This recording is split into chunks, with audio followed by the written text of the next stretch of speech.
Olá, sejam bem-vindos a este humilde canal. Eu sou o professor Diego e vamos para mais uma aula.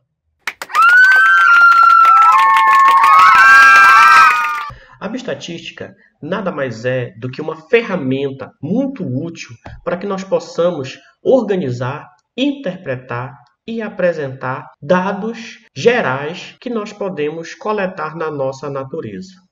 Geralmente, podemos observar esses dados através de representações gráficas, mas não só apenas podemos ver através de gráficos, mas podemos também interpretar esses dados através de tabelas, através de quadros, através de infográficos, através de diversos tipos de imagens que venham resumir aquilo que a gente quer coletar e apresentar num trabalho científico. A estatística, ela basicamente é dividida em duas coisas: nas estatísticas descritivas e na estatística inferencial. Quando analisamos a estatística descritiva, nós queremos mensurar frequências, queremos analisar medidas de tendência central e medidas de dispersão. As frequências são medidas extremamente importantes para que nós possamos fazer testes de associação, enquanto que medidas de tendência central, medidas de dispersão,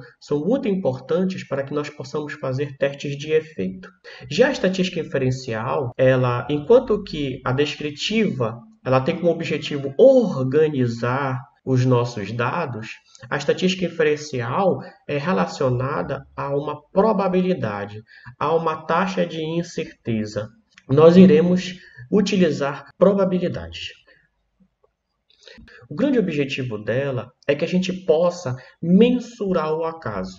Mensurar quer dizer medir, ver o quanto que o acaso vem interferindo na nossa interpretação sobre um efeito, sobre uma comparação, sobre uma associação, sobre uma relação de várias variáveis que a gente esteja trabalhando.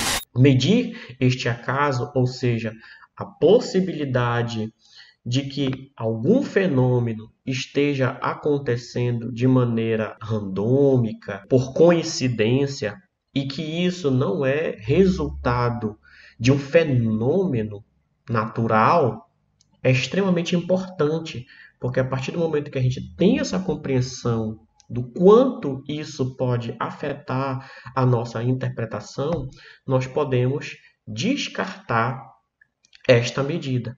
Então, o grande objetivo da estatística é ver o quanto o acaso interfere na nossa interpretação sobre os fenômenos da natureza ou qualquer outro tipo de fenômeno que a gente queira trabalhar, para que a gente possa descartar a possibilidade deste acaso ser relevante para a interpretação da natureza.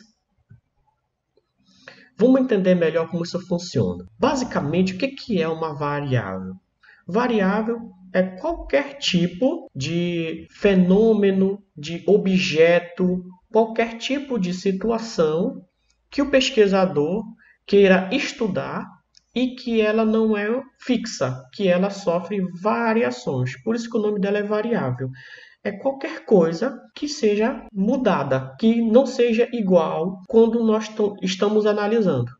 Ou seja, se nós estamos pensando em batimentos cardíacos, todo mundo tivesse 80 batimentos por minuto, isso não seria uma variável, porque ele é fixo, ele tem apenas um valor. Mas a gente não observa isso. A gente observa que muitas pessoas têm 80, outros têm 81, outros têm 90, outros têm 70. Acontece uma oscilação para mais e para menos de um conceito, que nós chamamos esse conceito de batimentos cardíacos. Esse conceito, ele também pode ser chamado de variável teórica, que são variáveis que geralmente nós não conseguimos mensurar porque ele é dependente de diversas outras variáveis menores.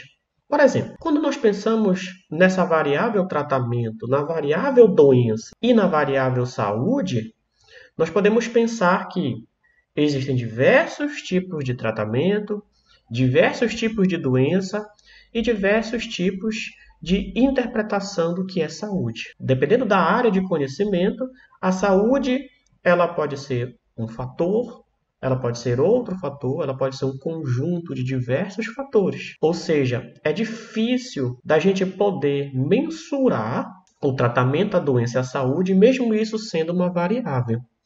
Por isso, nós chamamos eles de conceitos.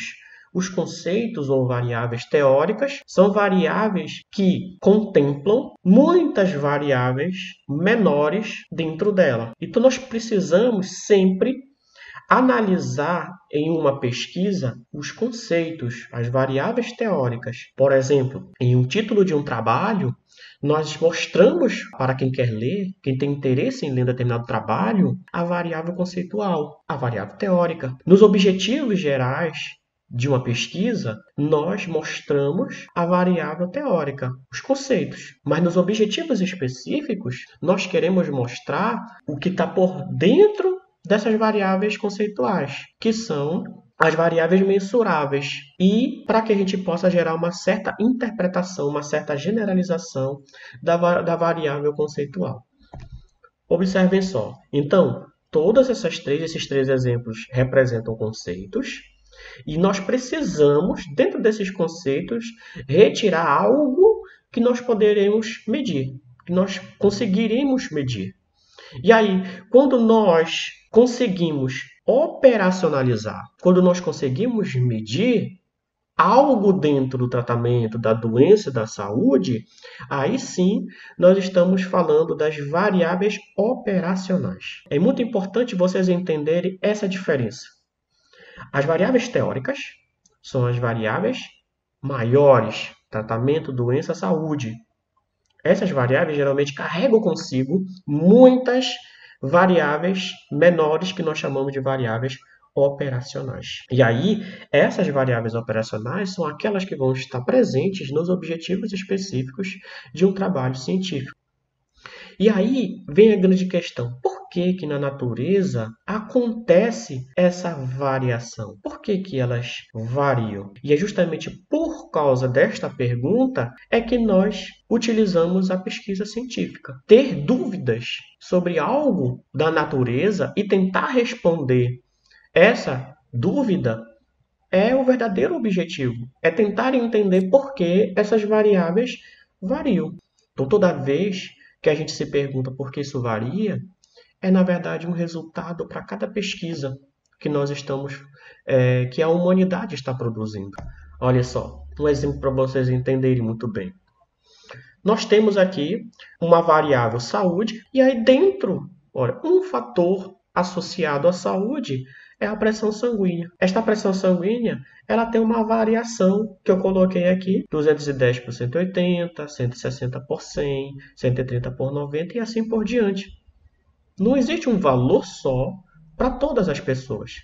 O que existe é uma variação desta variável operacional, que é a pressão sanguínea. E nós conseguimos medir essa pressão sanguínea. Através de um equipamento apropriado, que esteja adequado, nós conseguimos medir a pressão sanguínea de cada uma das pessoas que nós precisamos medir. E aí, de repente, a gente quer saber se essa pressão sanguínea, por que ela está variando? E aí, de repente, a gente começa a perceber que esta variável ela está relacionada com o consumo de sal. E aí, vamos imaginar o seguinte: quanto mais sal a pessoa consome, maior a pressão sanguínea. Então, observa que o motivo desta variação está associada a uma outra variável externa à variável saúde, ao qual, quanto maior o consumo em gramas de sal ao dia, ao ano, ao mês, depende, a gente vai também mudando a variável pressão sanguínea. Neste caso, o aumento do consumo de sal está aumentando a pressão sanguínea.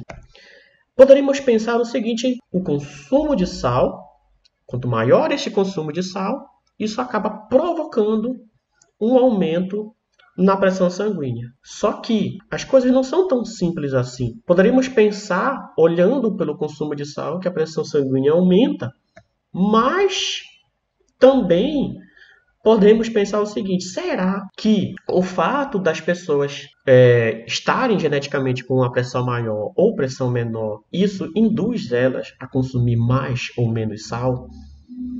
Então podemos ver neste exemplo que o fato da pessoa consumir mais sal não necessariamente causa o aumento da pressão sanguínea. Assim como podemos imaginar o seguinte, que o fato de pessoas terem pressões sanguíneas maiores pode fazer com que ela tenha desejo maior de consumir sal. Como nós vamos saber disso? Aí vem a estatística para fazer com que a gente tenha um entendimento do que de fato está acontecendo. Se é o consumo de sal que aumenta a pressão sanguínea, ou se é o aumento da pressão sanguínea, as pessoas terem pressões mais altas geneticamente, faz com que elas acabem tendo desejos maiores de consumir mais sal.